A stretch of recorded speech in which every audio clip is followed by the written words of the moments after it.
नमस्कार। आज हम बात करने वाले हैं इतिहास के एक ऐसे नायक की जिनकी कहानी बहादुरी और गर्व की एक जीती जागती मिसाल है। जी हाँ, हम बात कर रहे हैं मेवाड़ के महान शासक महाराणा प्रताप की। देखिए, ये सिर्फ एक राजा की कहानी नहीं है।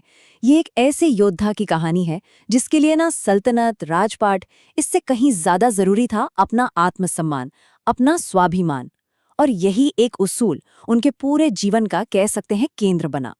और इसी स्वाभिमान ने इतिहास का रुख ही मोड़ दिया। तो चलिए शुरू करते हैं पहले हिस्से से, जिसका नाम है न झुकने वाला राजकुमार। सोचिए, एक तरफ एक बहुत बड़ा साम्राज्य और उसके सामने मेवाड़ का एक राजा जो सिर झुकाने को तैयार ही नहीं था। अच्छा, उस दौर को समझने के लिए थोड़ा सा माहौल को जानना जरूरी है। देखिए, 1540s में महाराणा प्रताप का जन्म हुआ, फिर 1572 में वो मेवाड़ के राजा बने, और 1576 आते आते हालात कुछ ऐसे थे कि मुगल सम्राट अकबर का साम्राज्य लगभग पूरे हिंदुस्तान में फैल चुका था। ज्यादातर जो बड़े बड़े राजपूत राजा थे उन्होंने भी अकबर की हुकूमत मान ली थी। तो अब यहाँ पर ना दो पक्ष एकदम आमने सामने थे। एक तरफ से मुगल साम्राज्य का प्रस्ताव था कि भाई अकबर की बादशाहत कबूल कर लो और हमारे इस बड़े साम्राज्य का हिस्सा बन जाओ। और दूसरी तरफ थे महाराणा प्रताप, जिनका फैसला एकदम अटल था। उन्होंने झुकने से साफ मना कर दिया। उनका एक ही जवाब था, मेवाड़ बिक नहीं सकता। अब जब बात यहाँ तक पहुँच गई तो टकराव तो होना ही था। और ये टकराव हमें ले जाता है हमारे दूसरे हिस्से पर, हल्दी घाटी।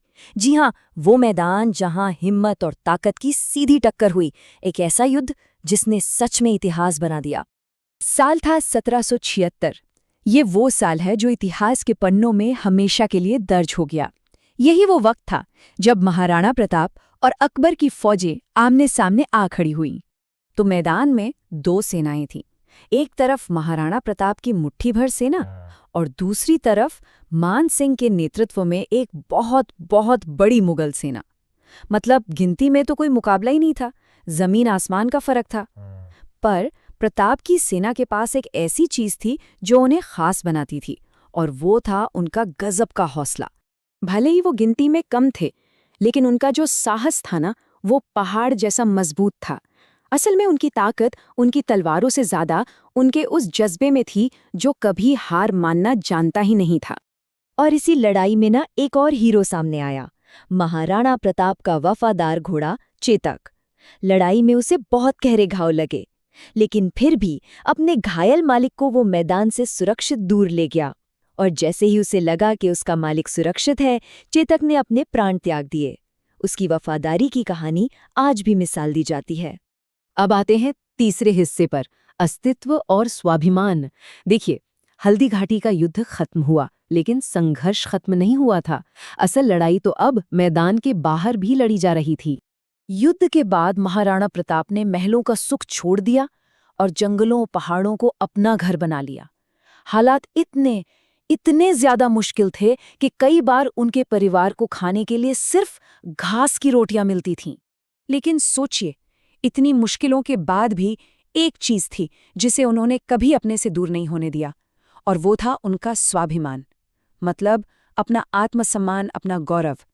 ये वो दौलत थी उनके लिए जिसके आगे हर आराम, हर सुख सुविधा, यहाँ तक कि पूरा राजपाट भी कुछ नहीं था। और अब चलते हैं हमारे आखिरी हिस्से पर, प्रतिरोध की विरासत। ये कहानी हार की नहीं है, बल्कि ये कहानी है उस जज्बे की जिसे दुनिया का कोई भी साम्राज्य, कोई भी ताकत कभी जीत नहीं सकी। महाराणा प्रताप रुके नहीं, उन्होंने हार नहीं मानी। उन्होंने क्या किया? पहाड़ों में छिपकर अपनी सेना को फिर से इकट्ठा किया, धीरे धीरे अपनी ताकत बढ़ाई और फिर शुरू की गुरिल्ला लड़ाई, मतलब छापामार युद्ध। और कमाल की बात यह है कि ये रणनीति काम कर गई। उन्होंने एक एक करके मेवाड़ के कई इलाकों को वापस जीत लिया। हल्दी घाटी की लड़ाई के बाद ना उनकी पूरी जिंदगी का बस एक ही मकसद रह गया था, अपनी जमीन को आजाद कराना। ये सिर्फ कोई लड़ाई नहीं थी, ये उनके जीने का मिशन बन चुका था। और फिर 1597 में महाराणा प्रताप ने इस दुनिया को अलविदा कह दिया। उनका जीवन तो खत्म हुआ, लेकिन उनकी कहानी, उनका नाम, उनके उसूल, वो सब हमेशा के लिए अमर हो गए। तो इस पूरी कहानी से हमें सीखने को क्या मिलता है?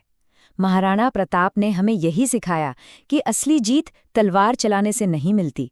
असली जीत तो अपने स्वाभिमान को जिंदा रखने में है, अपने उसूलों पर, अपनी बात पर टिके रहने में है।